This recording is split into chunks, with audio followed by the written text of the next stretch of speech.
Cheers!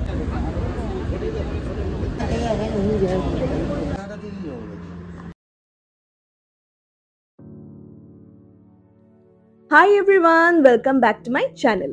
নতুন একটা ভিডিওতে তোমাদের সবাইকে ওয়েলকাম জানাই। যারা আমার আগের ভিডিওটা দেখেছো তারা এই ভিডিওর সাথে কিন্তু রিলেট করতে পারবে, আর যারা দেখে থাকোনি তাদেরকে রিকোয়েস্ট করব একবার ঝট করে আগের ভিডিওটা দেখে নাও। আমরা এসেছি গোয়াতে, আর গোয়া স্টেশন থেকে আমরা চলে এলাম এখন টিটোস লেনে ট্রাভেলার্স গেস্ট হাউসে।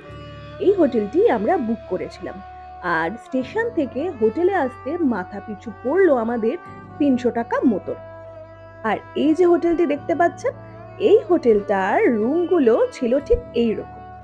পার ডে আমাদের রুম চার্জ পড়েছিল 1400 উইদাউট ফুড।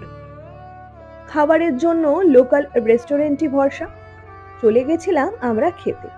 এখানে দেবিকা দি আর সৌমদা নিয়েছিল সুরমাই ফিশ থালি, আর আমরা পাকামো মেরে নিতে গেছিলাম একটু চাইনিজ। ভাবলাম খেয়েই দেখি, কিন্তু অর্ডার দিয়ে দেখলাম কোয়ান্টিটি এতটাই কম আর এতটাই প্রাইস বেশি যে রীতিমতন মাথায় হাত পড়ে গেছিল।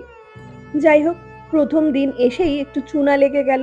এবার আর কি, খাওয়া দাওয়া সেরে আমরা হোটেলে ফিরে ভালো করে ফ্রেশ হয়ে নিয়ে চলে গেলাম একদম সোজা বাগা বিচে।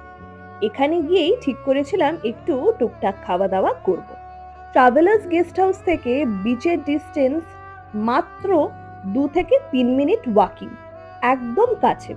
তাই খুব সহজেই আমরা পৌঁছে গেলাম এই টুকিটাকি মার্কেটে জিনিসপত্রগুলো দেখতে দেখতে।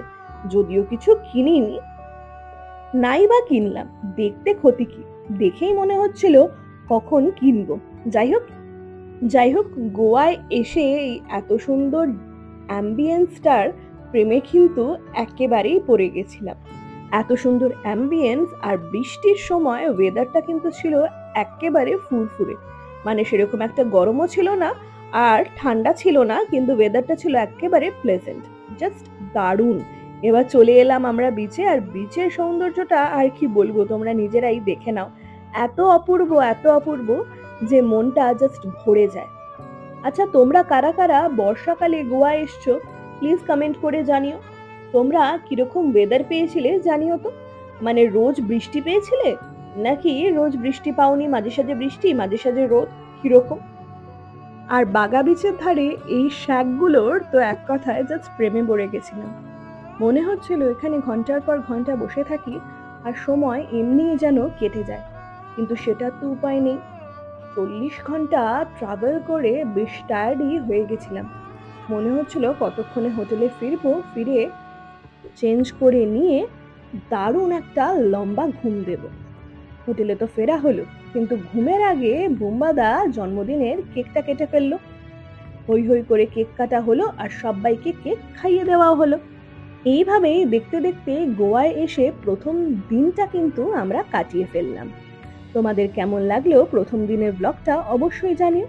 আর দেখতে দেখতে পরের দিন সকালও হয়ে গেল, ঘুম থেকে উঠেও পড়লাম, রেডিও হয়ে গেলাম। আর আউটফিটটা কেমন লাগছে সেটা কিন্তু অবশ্যই জানাবে।